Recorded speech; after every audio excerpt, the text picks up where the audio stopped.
So somewhere around 1995, Peyton Manning was making notes in his journal, a way to keep up with like who was good in the SEC and who wasn't. And obviously, Tennessee and Georgia played every single year. So here's what Peyton Manning had to say about his journal sometime around that time. If we could ever get this safety, number 16, in one on one coverage, we could throw on him all day. So who was number 16 he was talking about? Georgia Bulldogs defensive back Kirby Smart. And, it's an interesting tidbit from a time about 25 years ago when Tennessee certainly held the reins in the Georgia-Tennessee game. Dean Legge from Dog Post, making you a smarter Georgia fan.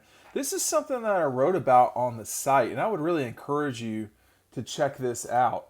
You know, in Peyton Manning has been very active at Tennessee. He's not on. I don't think he's on the board of regents or the board of trustees. I'm not aware that he's on the board of the athletic. I'm not aware that he's on the athletic board at Tennessee either. But I see him at Sanford. Whenever Georgia plays Tennessee, you got about a 60% chance of seeing Peyton Manning, whether it's in Athens or in Knoxville. He just is available for that game, certainly since he's been retired. But it got me to thinking, Tennessee has struggled so much lately with not very good coaches. I mean, when you think about Phil Fulmer getting run out of there in 2008, I remember very clearly how unpopular he was at the time. 2007, they were pretty mad with Phil Fulmer, and then of course they shocked Georgia in Neyland on the way to winning the East for the last time since I've made this video. And in that time, that's 13 years. This will be the 14th season since that. Peyton has been involved at Tennessee, but he never, that I'm aware of, really pushed for Kirby Smart to be the head coach at Tennessee. And that was one thing that Georgia insiders were extremely, were paying attention to quite a bit, because Tennessee had so much volatility for an extended period of time there. In 2009, go out and hire Lane Kiffin. I don't think there was any way Kirby Smart would be the head coach at Tennessee that young. And then they go with Derek Dooley in 2010 after Lane Kiffin bolts for USC. Certainly a better job. That was an ugly deal. And then Derek Dooley really struggles at Tennessee, it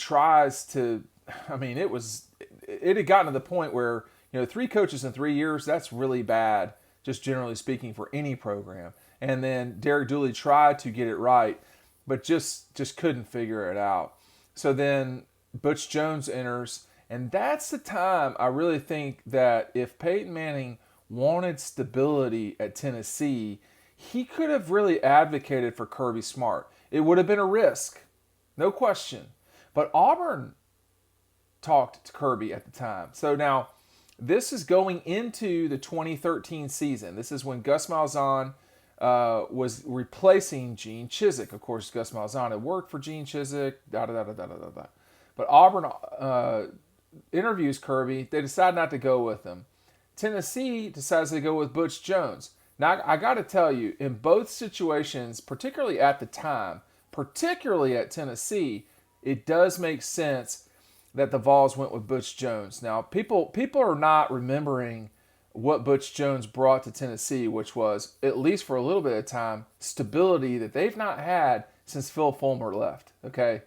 And it was not what they wanted, and it got bad. It was time to move on from Butch Jones by the time Tennessee did move on. But with that said, what would it have been like in Knoxville had Kirby Smart been the head coach of the Vols? I think that's a really interesting question. It's certainly a giant what if, a ridiculous what if in a way. But is it really? This is what we do. We talk about who could have been hired when or where. I mean, Mark Richt interviewed and nearly took the Pitt job. That was before he got to Georgia. And needless to say, if he had gone to Pitt, he'd have probably just disappeared. But who gets hired where and who takes a look at what? I mean, the reason Kirby wound up at Georgia among a lot of different reasons, was he never lost track of the people that mattered at Georgia. Whether you're talking about Board of Regents folks, governors, whatever. I mean, he knew where the power lied in Athens, and he stuck with that. And when in 2015, sort of the powers that be had seen enough, some of them had seen enough before that, but the powers that be had seen enough with Mark, decided to make the move. Greg McGarity wanted to do it the year before, but it just didn't work out. I don't think he had the support to do it. When that happened, they were concerned that Kirby would go to South Carolina, and he would have. I've never said this publicly either, but I can assure you that that Kirby very much was thinking about what his next move was at Alabama when he took the interview with Auburn. I mean, he was assembling a staff. He was getting ready to move to the next step. That, of course, was 3 years before he became the guy at Georgia. That was going into the 13th season. He took over at Georgia going into the 16th season. So he wasn't so far off from being a head coach at Georgia. Now, the issue at Tennessee at the time, and everywhere, wherever you want to talk about, was that Kirby was young, and he had not been a head coach. So Gus had been a head coach.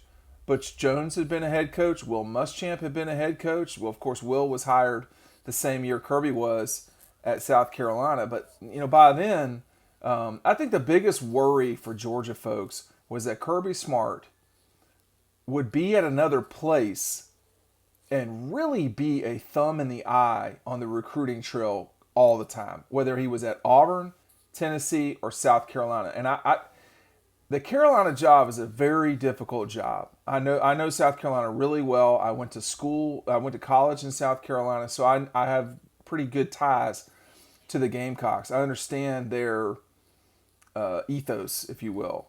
And he would have been a difficult person to deal with if he were in Columbia. I don't think he would have had the success that he's had at Georgia, and I'm not sure he would have had the success he's had at Georgia in Knoxville. But that would have taken away from Georgia, no question. It would have been very difficult. For instance, guys like Jake Fromm, would they be willing to go to Tennessee if Kirby was up there? I don't know. I mean, what about Jacob Eason or Justin Fields or enter the name of anybody? Georgia certainly has a huge selling point, and there's way more kids in Georgia. But there's no doubt that if Kirby were at Auburn, Tennessee, South Carolina, that'd be a lot of trouble. So here's Peyton Manning bringing up this old stuff. He told the Knoxville News Sentinel, I think he told a bunch of reporters in Knoxville, talking about what he was written down in the mid to early 90s. If we could ever get this safety number 16 in one-on-one coverage, we could throw on him all day. I mean, I'm sure that's true, but I do wonder if he's bringing that up now. He's got to have some admiration for what Kirby's done in Athens, and if for no other reason, how difficult a time that Tennessee has had fighting their way through this past decade. I mean, this has been a tough run for the Vols. Again, just Fulmer fired after the 8th season. You bring in Lane Kiffin, who leaves you at the altar. It leaves you after a year, essentially ditching you for the better-looking bride, USC. Here comes Derek Dooley, I think from Louisiana Tech, where he had been on the path to be the AD there. Doesn't work out. They have a hard time against Vanderbilt and other teams too. I mean, Tennessee just was not good. Butch Jones, who, 13 was not great. 14, no. And then 15 and 16, there they are with 9-win seasons. And then I believe my math could be wrong there, but they were not horrible. They weren't great, but they weren't horrible. And then a bad season in 2017 without Josh Dobbs, everything starts falling apart. Then they decide to go with Jeremy Pruitt. All they had to do was call anyone in Athens to see, hey, what do you think here? And people would have warned them off. I know people in Athens I know the higher ups at Georgia would have warned them off in a major, major way. They just would have. But that's what Tennessee went with, and now here they are with yet another head coach who comes in from UCF, and maybe it will work. I don't know, but I do know if you're Peyton Manning and you're seeing like your fifth coach in a 10-year period at your alma mater, he's got to be frustrated, and he could have it would have taken a lot of foresight, but he could have really advocated for Kirby Smart in 2013, but again, that would have taken a lot of foresight. But what would Kirby have been like at Tennessee? I'll tell you, he'd have been like a lot of trouble for the Dogs. You tell me what you think in the comments below. Hey, we'll see you over on the website.